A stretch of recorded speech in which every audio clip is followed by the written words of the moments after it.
folks, welcome back. I'm hoping you're doing well, wherever you are. Now, the FBI team is at it again, and now Osoi na Shakur have now continued with their onslaught on William Ruto. And Saizi, Shakur has exposed Morara Kebaso. I want us to begin with Shakur. Exposed Morara. So, wasting no time, I want us to go through his tweet. Inasema hivi. A few months ago, Morara Kebaso called me and asked to meet. At first, I declined because I did not want to be associated with him. He insisted, and out of respect, I agreed to meet him in private and listen to what he had to say. During our meeting, he insisted on taking photos with me. I clearly told him not to post them without my permission, but he went ahead and did so anyway.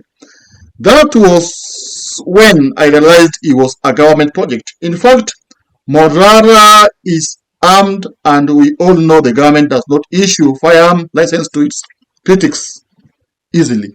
Now, if anyone has been following me on Instagram or Twitter, you may have noticed that I deleted the photo we took a long time ago.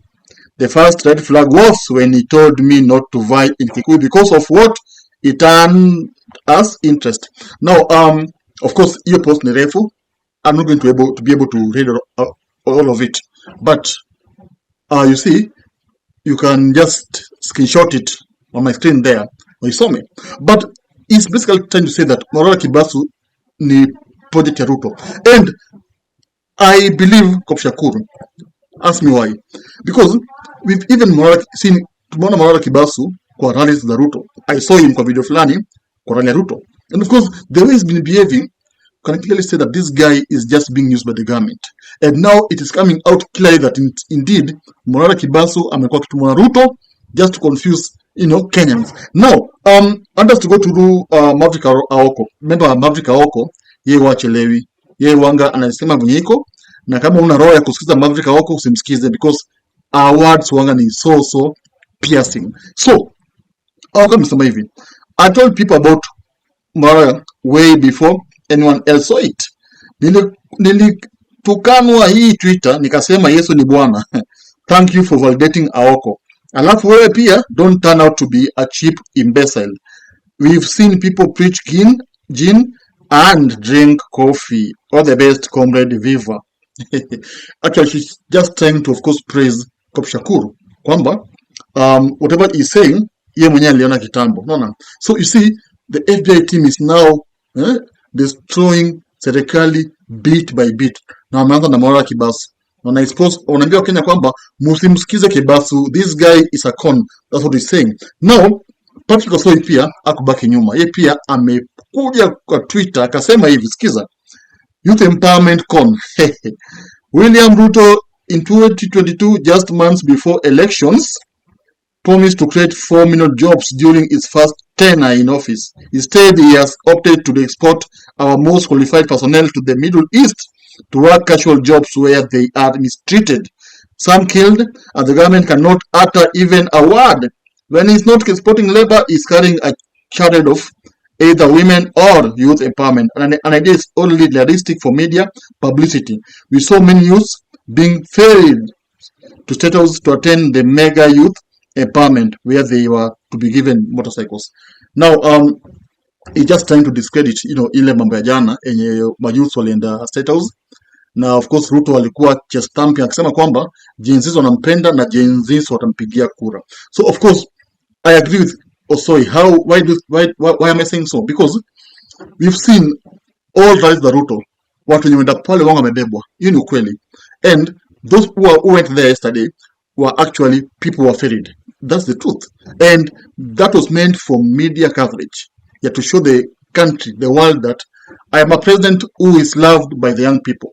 Yet, yes, because the young people are the ones who are all constantly demonstrating, they want you to, to leave State House. So, there's no way you will call 1,000 people, youths, walipe, wapema, then you say that the whole country is with you. That's just being a con, kweli mambo. So, Osoi is just saying how it is, and I agree with that message.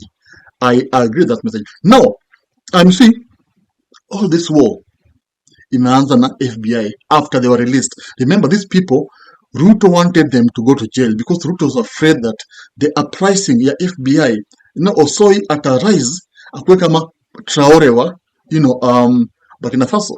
And of course, there's nothing presidents fear like the military because they know very well that hata kama mtu ni ex-military, he can easily relate with the ones that are active, that are working. Now it will be difficult for Ruto to actually quell the movement in future. So that's why you see he hoped to actually crash this FBI team before it becomes big. But Kobaya Mokobatimbaya, this team just outshined him because walitoka kotini. There was no evidence, of course, to put them behind the bars because forming an FBI team that, of course, is meant to put police officers into account when wanaua watu, that's not a crime, that's not treason, yeah, because treason is kupendwa serikali, but these guys, they are not walikuwa pendwa serikali, so there's no evidence to actually put them behind the bars. And now William Ruto is now becoming stressed because this team is out there and now they are crashing the government, and actually they're saying that they are not going to stop anytime soon. Out of stop anytime soon. And remember, as we're talking right now, kuna Mosquito, the guy who of course went viral after posting videos za kutishia Ruto, akisema NKDF na watatua Ruto kwa serikali ako ndani. And of course akina Osoi will not they will not rest until Mosquito is released. And now the game has just begun, the battle has just begun, and it's going to be very, very hectic for Ruto this time round. And Kebaso, of course, exposed. And of course, I agree with Osoi Shakur. Kebaso is a young man who needs to be watched. Of course, there's no proof that yeye ni con or whatever, lakini movement zake are somewhat questionable. And of course, you need to tell us why was he seen kwa rally ya Ruto? You need to tell us that. Now, that's all, guys, for today. And for this video, actually, and you need to tell me your opinion. What do you think? Do you think that this FBI team is actually out there to crush William Ruto? Do you believe that what appeared to stress? Adios and thank you. If you love politics, then Dr. Politica is your cup of tea. The place for minds that think. If you are watching this from anywhere else, search the name, hit subscribe, and stay sharp with us.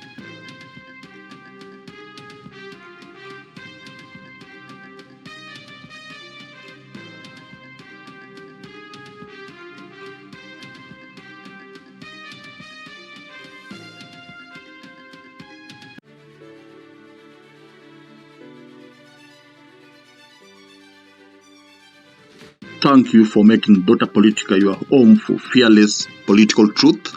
Every view, every like, every share fuels the fire behind the hours of research, filming, and editing we pour into each episode. By showing up consistently, you don't just support a channel, you empower a voice. In a world ruled by headlines, spin, and power games, you remind us that real people still care about real facts. We are here to inform, inspire, and ignite critical thinking, not just for today, but for generations to come. You are not just a viewer, you are the reason this platform exists.